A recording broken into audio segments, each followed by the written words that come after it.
on va maintenant poursuivre notre troisième émission consacrée au cycle sur l'islamophobie. Et après avoir vu les semaines passées les attaques qui avaient été faites à l'encontre du Coran, on avait expliqué comment est-ce que le Saint-Coran donc, nous appelait à nous défendre lorsque nous étions opprimés.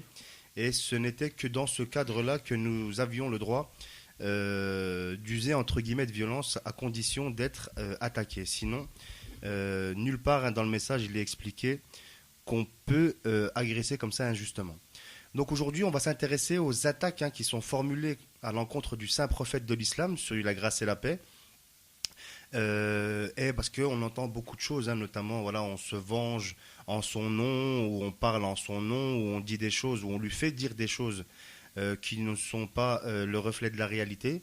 Et donc, dans un premier temps, on va voir les différentes attaques qui sont formulées à son encontre.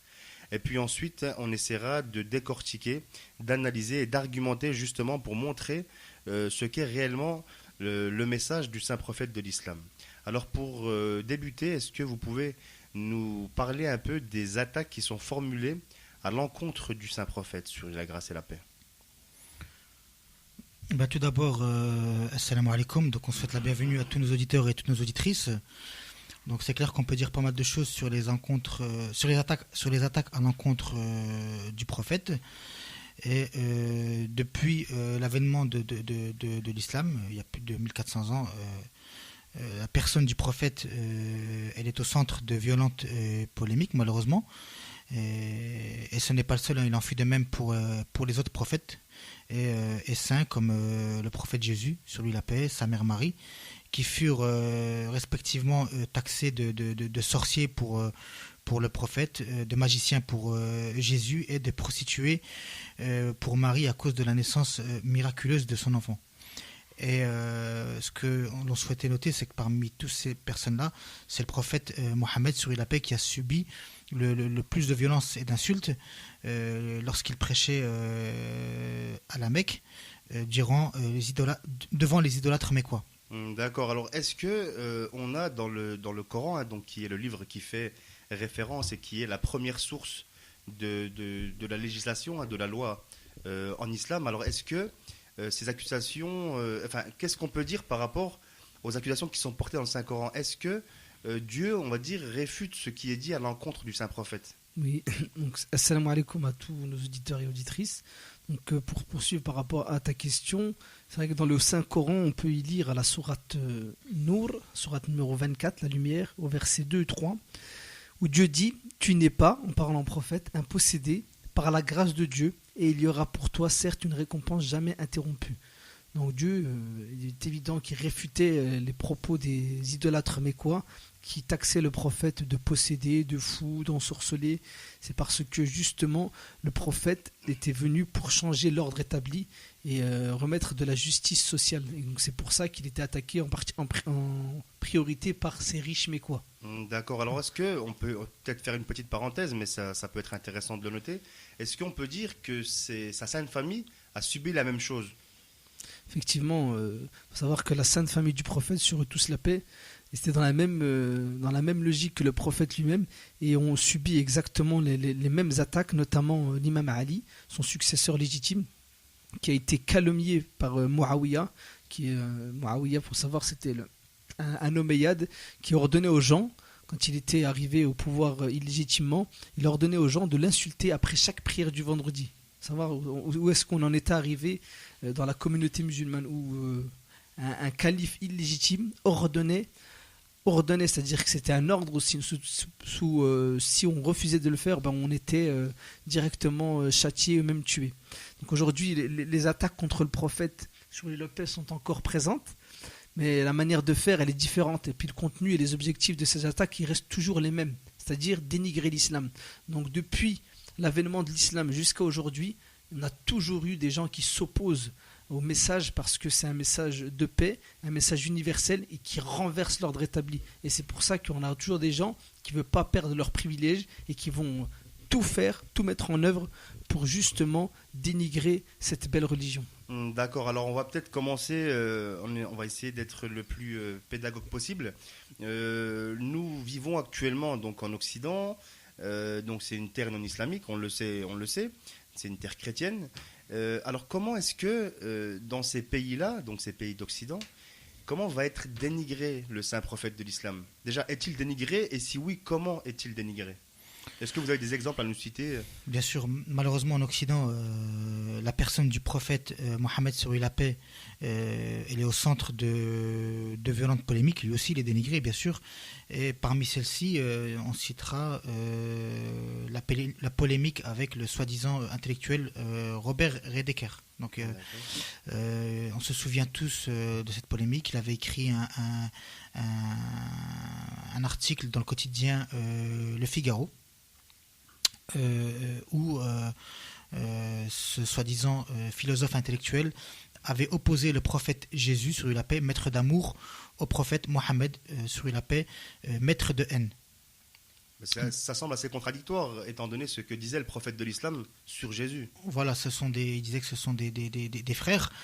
Et par la suite, Robert Redeker avait décrit le prophète comme étant un pillard, massacreur de juifs et polygame. D'accord. Donc, on reviendra sur ces arguments. Hein, bien sûr. Développer, ouais. À cette époque, tout le monde avait condamné ses propos. Et ça avait montré à quel point ce soi-disant philosophe il n'a jamais étudié l'islam et surtout la vie du prophète Mohammed sur la paix. Donc ces propos, nous on les condamne encore parce que c'est des propos haineux et racistes. Et je voulais simplement rajouter que ces propos viennent d'une personne athée qui ne croit pas en Dieu, qui se permet de critiquer deux nobles religions, à savoir le christianisme et l'islam. Donc on sait très bien que l'objectif étant tout simplement de dénigrer l'islam par haine, par simple haine envers l'islam. Oui, tu voulais ajouter, ouais. Oui, voilà. Avant qu'on puisse en venir aux arguments de Robert Redeker. Nous, ce qu'on dit, c'est qu'un athée qui oppose ces deux personnes, ça montre bien qu'il n'a pas vocation à expliquer quelque chose, mais qu'il a vocation à encourager un conflit, à savoir ici l'islam et le christianisme. D'accord, donc merci pour cette précision. Donc on va maintenant, on va essayer, puisque les gens donc seront en droit de se poser des questions sur l'islam, mais c'est en partie, on le verra notamment lorsqu'on fera notre quatrième partie sur notre quatrième émission sur l'islamophobie, la responsabilité des musulmans. Donc on prend, on va dire, la nôtre et on va essayer de réfuter donc ces critiques que tu nous as citées. Notamment la polygamie. Alors c'est quelque chose qui revient très régulièrement. Alors tout d'abord, est-ce que vous pouvez nous expliquer justement les critiques avec des détails sur la polygamie? Parce que vous citiez M. Robert Redeker, donc qui apparemment n'a pas une profonde connaissance de l'histoire islamique. Qu'en est-il de la polygamie? Est-ce que c'est vraiment une pratique courante? Est-ce que le prophète de l'islam l'a pratiqué? Comment est-ce que ça s'est passé? Et dans quel contexte? Est-ce que vous pouvez nous expliquer un petit peu ça dans le détail, pour qu'on puisse remettre en question cette critique? Oui, bien sûr. Donc, l'une des reproches qui est faite au prophète Mohammed, que les prières et la paix de Dieu soient sur lui, ainsi que sur sa sainte famille, c'est justement d'être polygame. Certains vont même parler jusqu'à 15 épouses. Je ne sais pas d'où ils ont sorti le chiffre. Donc la polygamie, il faut savoir déjà qu'elle était pratiquée non seulement en Arabie, mais aussi chez les chrétiens, chez les juifs. Donc c'est pas un concept apporté par l'islam? Non, pas du tout. On sait par exemple que le prophète Abraham, sur la paix, il avait 6 femmes. Le prophète David possédait 300 femmes. Et Salomon, plus de 1000 femmes. D'accord. Donc tous sont connus pour avoir eu un grand nombre de femmes. Donc ce qu'on n'oublie pas trop souvent de dire, c'est que le prophète Mohammed, que les prières et la paix de Dieu soient sur lui ainsi que sur sa sainte famille, il n'a eu qu'une seule épouse durant 25 années. Donc en la personne de Khadija sur elle la paix, jusqu'à la mort de cette dernière. Donc il faut savoir, à son âge, il s'est marié à l'âge de 25 ans, donc jusqu'à 50 ans, c'est-à-dire pendant 25 ans, il est resté avec une seule épouse, qu'il les chérissait et qu'il aimait. Donc. Et c'est juste après, c'est après la mort de Khadija sur elle la paix que sa situation a changé et que les autres mariages sont venus. Donc il faut savoir que ces mariages-là, ils n'étaient pas motivés par des désirs sexuels, mais par des hautes valeurs humaines.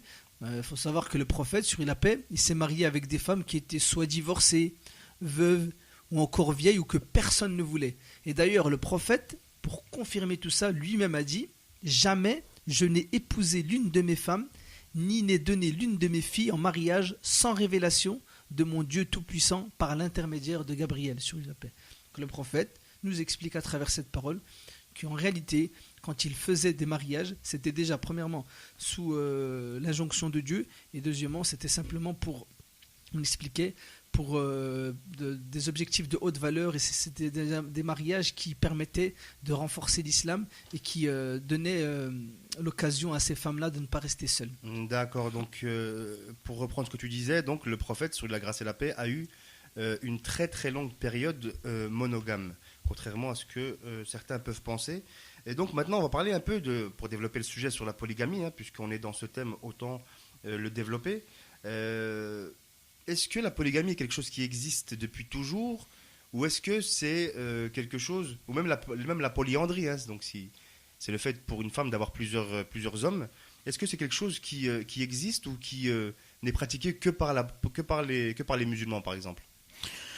Non, que ce soit la polygamie ou la polyandrie, ça c'est toujours pratiqué, et surtout la polygamie, comme on l'a dit, dans les autres religions, que ce soit le christianisme ou le judaïsme, ça a toujours été pratiqué, mais dans nos pays, malheureusement, la polygamie et la polyandrie se font au grand jour et personne ne condamne. Donc on va s'expliquer avec certains arguments, certains exemples. Donc on va citer un sondage de l'hebdomadaire L'Express qui date de juillet 2009, mais il est quand même à jour. On dit qu'un Français sur 4 qui a trompé sa femme, et c'est une femme sur 7 qui a trompé son homme. Donc ce n'est pas rien. On va citer aussi un autre exemple, c'est l'écrivain Catherine Millet. Donc nos auditeurs ils peuvent faire leurs recherches, qui s'était vanté d'être polyandre, donc c'est-à-dire qu'il y avait plusieurs amants. Donc elle avait écrit dans sa propre biographie où elle y décrit sa vie sexuelle avec ses 59 amants sous l'œil encourageant de son mari.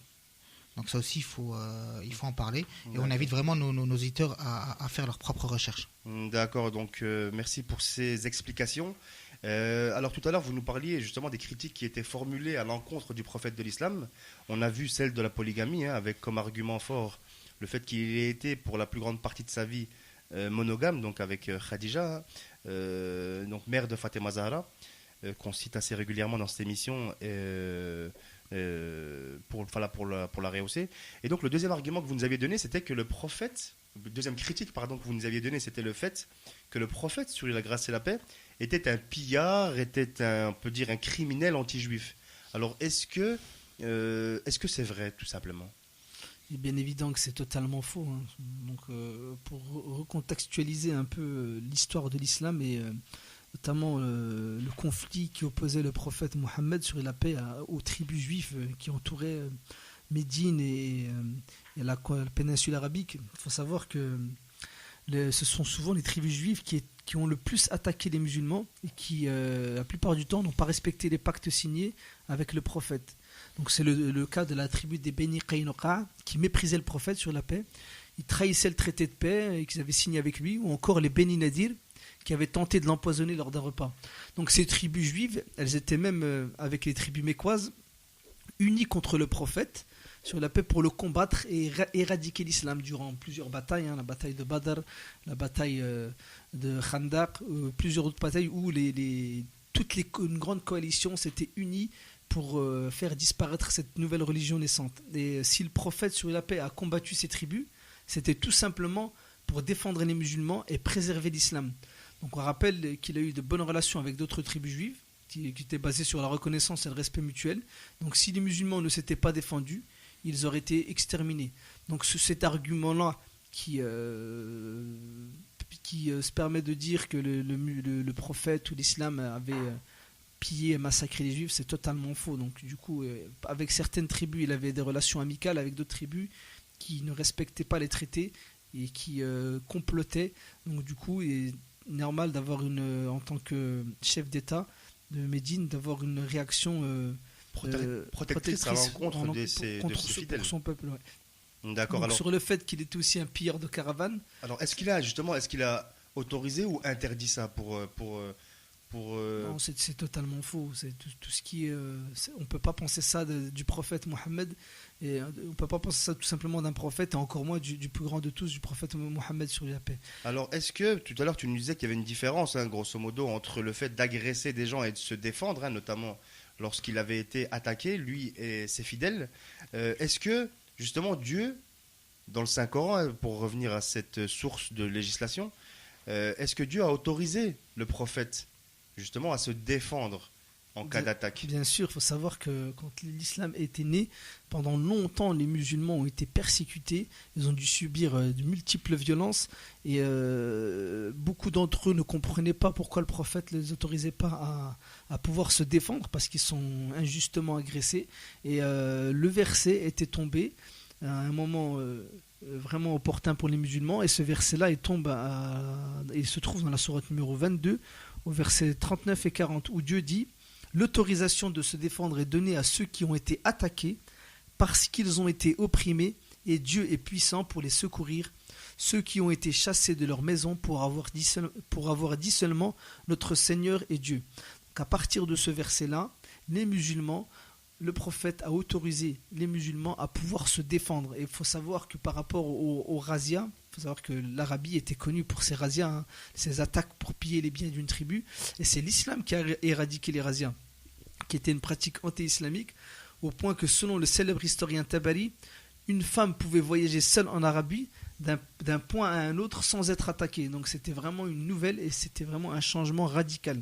Donc tout ce qu'on peut apporter comme critique vis-à-vis de ce que le prophète aurait pu faire, en général, quand on creuse et qu'on va chercher vraiment au profond des choses et d'essayer d'analyser, on s'aperçoit que finalement, non, c'était simplement, tout ce qu'il apportait, c'était un changement et ça permettait d'aller de l'avant. Donc c'est pour ça qu'on est là pour expliquer ces choses-là.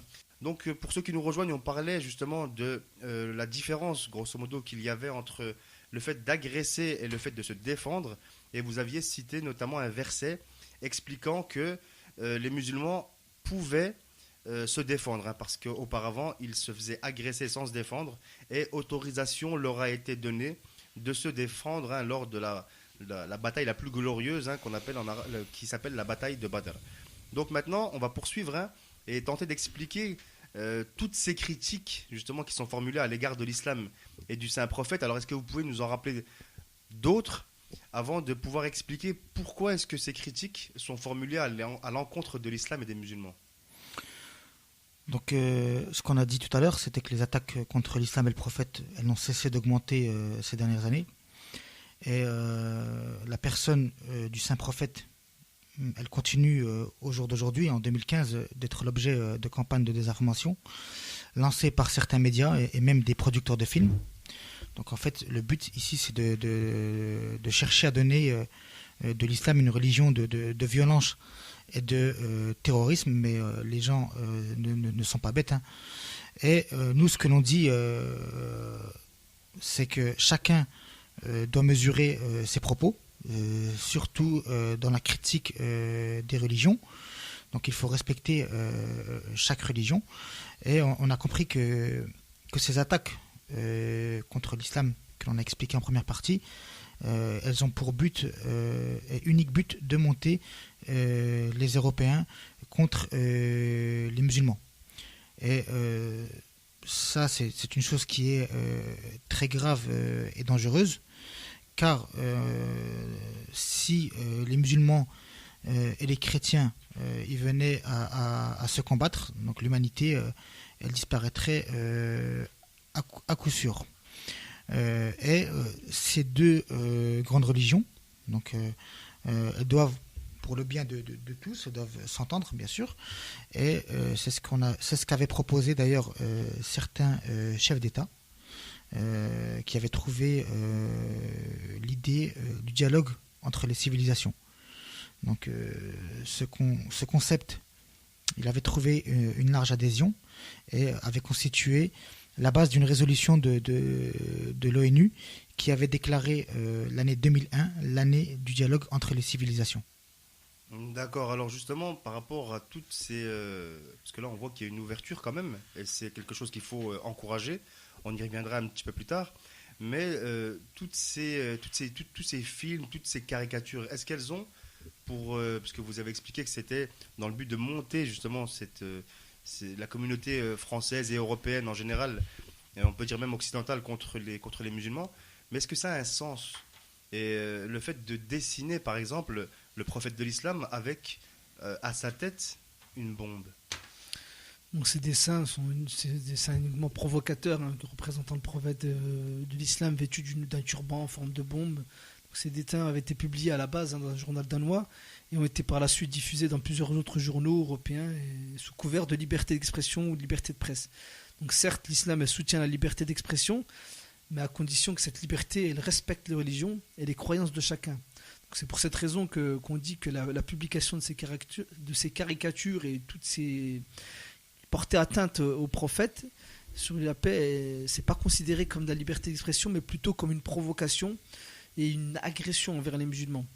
Donc le Coran, il incite l'homme à ne pas insulter les autres religions, et Dieu nous dit à la sourate 6, au verset 108, « N'insultez pas ceux qu'ils invoquent en dehors de Dieu, car ils insulteraient Dieu par agressivité, sans en avoir connaissance. Nous avons embelli à chaque communauté sa propre action. » D'accord. Dieu nous demande de ne pas répondre à l'insulte finalement.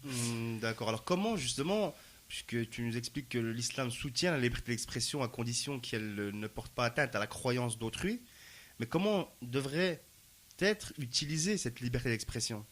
La liberté d'expression elle ne doit pas être utilisée à tort et à travers. Donc il y a des tabous à ne pas transgresser si l'on veut vivre ensemble. Par exemple, lorsque les Maghrébins ont sifflé la Marseillaise, ce qui est inacceptable, tout le monde condamné. Qu'est-ce qu'on dirait si on insulte des symboles de la France tels que De Gaulle ou Marianne qui ne se sentiraient pas humiliés? Il en est de même pour les musulmans avec le prophète Mohammed sur la paix qui se sont sentis humiliés par les multiples insultes proférées à son encontre. Donc il faut donc comprendre que les valeurs de chaque chose, elles doivent être respectées pour vivre ensemble. D'accord, alors on va peut-être citer encore 2 ou 3 exemples avant d'arriver à la conclusion concernant justement des films qui avaient été faits et des ouvrages qui avaient été rédigés insultant l'islam. Alors est-ce que vous pouvez nous les citer et nous expliquer un petit peu ce qu'étaient ces films et ces projets? Donc il y avait un film qui avait fait polémique, un court-métrage. Donc c'était le film Fitna. Donc on s'en souvient tous. Donc ce court-métrage était aussi très provocateur. Donc il mettait en scène, il montrait des versets du Coran, des images de manifestations, etc. pour inciter à la haine contre l'islam et les musulmans. Donc le producteur avait même, on se souvient, comparé le Coran à Mein Kampf, ce qui avait provoqué un tollé dans la communauté internationale. Et un second exemple qui est encore plus connu. On en avait déjà un petit peu parlé, mais voilà, on peut en reparler rapidement. C'est l'ouvrage Les versets sataniques de Salman Rushdie. Donc cet ouvrage, il appelle aussi à la haine envers l'islam et les musulmans. Donc l'écrivain avait dit que des versets du Coran étaient sataniques. Donc ça prouve que cet homme n'a jamais lu et étudié le Coran. Et c'est cet homme-là qui a donné le signal ou le feu vert à une attaque généralisée contre l'islam. D'accord, donc merci pour ces exemples et ces précisions concernant ces insultes. C'est même pas des critiques, c'est des insultes à l'encontre du Coran, du prophète et des musulmans en général. Que peut-on dire maintenant pour conclure cette 3e mission consacrée à l'islamophobie? Que peut-on dire pour conclure, tout simplement? Donc, ce que je veux dire, c'est qu'à travers cette émission, on a bien expliqué que l'image du prophète, la personne même du prophète avait subi de multiples attaques depuis son apparition jusqu'à aujourd'hui. Donc ça ne risque pas de changer, d'aller en s'améliorant. Donc ce qu'on appelle à chacun, c'est que ces provocations et bien d'autres encore, elles doivent être condamnées. Et on ne doit pas utiliser par exemple le terme liberté pour insulter, blesser telle ou telle religion ou telle ou telle croyance. Donc cependant, beaucoup ont témoigné de la grandeur et de la douceur du prophète Mohammed sur la paix, comme le prix Nobel de littérature en 1925, Georges Bernard Shaw, qui écrit que si un homme comme Mohammed gouvernait le monde, il parviendrait à résoudre ses problèmes et à lui assurer la paix et le bonheur dont il a besoin. Ou encore le célèbre historien britannique Edward Gibbon, qui a dit que la plus grande réussite de la vie de Mohammed fut le fait d'une pure force morale sans un seul coup d'épée. Donc il faut savoir que bien évidemment il y a beaucoup de gens qui ont dénigré le prophète, mais il y a aussi d'autres personnes qui ont fait son éloge et qui ont lui redonné le rang qu'il méritait et sa juste valeur. Oui, c'était un témoignage de l'ancien Premier ministre, Alain Juppé, qui avait dit en janvier 2010, en plein débat, on se souvient, sur l'identité nationale, que l'islam est compatible avec la République. Allahumma inni as'aluka wa atawajjahu ilayk bi nabiyyika nabiyyir rahman Muhammadin sallallahu alayhi